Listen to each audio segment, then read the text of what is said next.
اب ذرا سا پھر سندھ کی سیاست پہ آ جاتے ہیں. آپ نے کہا کہ اتحادی جو ہیں ان کو نہیں بنانا چاہیے تھا, حکومت خود بنائی جا سکتی تھی سندھ میں, اس کا کیا مطلب ہوا؟ دیکھیے ہمارے شہر کراچی یا سندھ کا جو اربن ایریاز ہیں ان کے اندر ایم کیو ایم کی جو حیثیت ہے سیاسی طور پر وہ کسی سے مخفی نہیں ہے, اور حکومت کے اندر شریک دو جماعتیں ایک دوسرے کے خلاف بیان جب دیتی ہیں تو سچ بیان کر رہی ہوتی ہیں, چاہے وہ اے این پی اور ایم کیو ایم ہو یا ایم کیو ایم اور پیپلز پارٹی ہو.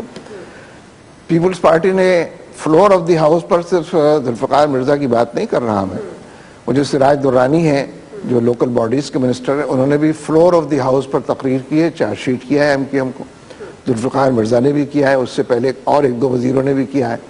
تو جب وزیر کی حیثیت سے اسمبلی کی فلور کے اوپر اپنے ہی پارٹنر کو چارج شیٹ کریں, 1 2 3 4 کر کے ان کے جرائم گنوائیں, تو جھوٹ تو نہیں بول رہے ہوں گے. یعنی کچھ نہ یہ پورا اگر سچ نہ ہو تو آدھا سچ تو ضرور اس کے اندر موجود ہوگا. اور یہ وہ بات ہے جو شہر کراچی کے اربن ایریاز کے لوگ جس کے وٹنس ہیں, جس کے گواہ ہیں, اس لیے کہ بھتہ خوری کا کلچر ہو, بوری بند لاش کا کلچر ہو, یہ تو ایم کیو ایم نے ایجاد کیا ہے, اس سے پہلے تو نہیں تھا. اب تو باقی فروغ ملا ہے اس کو کہ دوسری پارٹیوں نے بھی بعد میں سوچا کہ حکومت میں رہنے کا یہ فائدہ بھی اٹھایا جائے اختیار اور اقتدار کے نتیجے میں کہ بھتہ خوری بھی شروع کر دی جائے. لیکن جو ڈائمنشن اور جو مقدار بھتہ خوری کی, جو کوانٹم بھتہ خوری کا ایم کیو ایم نے ایجاد کیا جس پر عمل پیرا ہے وہ کسی سے بھی مخفی نہیں ہے, اور آپ کاروباری علاقوں کے اندر جا کر اس کے بارے میں گواہی بھی لے سکتے ہیں.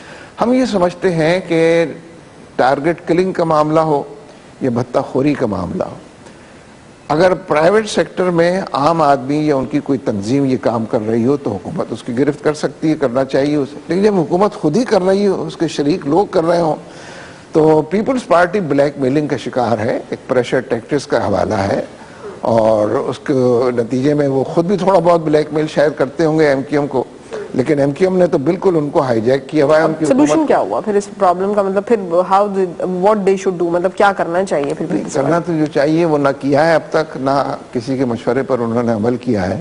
پیپلز پارٹی کو اپنی اکثریت کی بنیاد پر سندھ میں حکومت بنانی چاہیے, اور ایم کیو ایم کے اتنے جرائم سامنے آ چکے ہیں کہ وہ اپوزیشن میں بیٹھ نہیں سکتی ہے, وہ لازماً حکومت کا حصہ ہو کر ہی دندناتی پھر سکتی ہے. اس لیے پیپلز پارٹی کو اس ویکنس کو سمجھنا چاہیے, اور اگر ایم کیو ایم کے حوالے سے قانون کو وہ نافذ کرے, ہم ایکسٹرا کانسٹیٹیوشنل یا لیگل کوئی بات نہیں کر رہے, اگر وہ قانون کو نافذ کرے تو شہر کو امن بھی مل سکتا ہے اور ایم کیو ایم کی بھی اصلاح ہو سکتی ہے.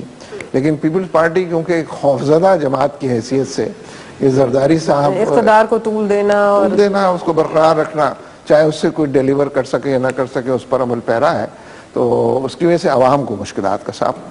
تو نون لیگ کے بارے میں کیا خیال ہے؟ اب جیسے کہ کل میاں نواز شریف نے بھی یہ بات کہی کہ جی فوجی کورٹس بنا دیے جائیں گے, اور مطلب وہ جو ایک سٹیٹمنٹ انہوں نے کل دیا, اس کے بارے میں آپ کا کیا خیال ہے؟ میرا خیال ہے اس میں تو کوئی دو رائے نہیں ہے. ملٹری کورٹس تو قانون کا نیگیشن ہے, اس کی نفی ہے. میاں صاحب تو بڑے اینٹی اسٹیبلشمنٹ تھے, ان کے پاس یہ سٹیٹمنٹس آنے کا کیا مطلب ہو سکتا ہے؟ کیا انہوں نے ہاتھ ملا لیا؟ میں نے تو کبھی اس بات کو وزن نہیں دیا کہ وہ اینٹی اسٹیبلشمنٹ ہیں. آپ کے خیال میں اسٹیبلشمنٹ کے ساتھ میں یوں نہیں کہنا چاہتا, لیکن یہ کہ نتیجہ تو یہی نکلے گا اس کا, اس لیے کہ وہ بھی افورڈ نہیں کر سکتے جو کچھ وہ ماضی قریب اور بعید میں کر چکے ہیں, اور جس طریقے سے آئندہ انہیں اپنا حکمرانی کے راستے پر چلنا ہے, وہ بھی افورڈ نہیں کر سکتے کہ وہ اسٹیبلشمنٹ کو. اینٹی اسٹیبلشمنٹ کا مطلب یہ نہیں ہے کہ آدمی لڑائی مول لے, لیکن یہ ضرور ہے کہ اپنے فیصلے ہم خود کریں گے. پارٹی اور وہ لوگ تو آپ جماعت اسلامی پہ الزام لگاتے ہیں, وہ کہتے ہیں کہ جی جماعت اسلامی جو اسٹیبلشمنٹ کی پیدا کردہ ہے, اسی لیے اقتدار میں کبھی نہیں آئی ہے. بہت شکریہ, بہت نوازش. ناظرین آپ نے گفتگو سنی جناب منور حسن صاحب کی, جو کہ سربراہ جماعت اسلامی کے. آپ کو میرا شو کیسے لگا؟ مجھے ای میل کر سکتے ہیں کب تک @dawnnews.tv. اگلے ہفتے تک کے لیے اللہ حافظ.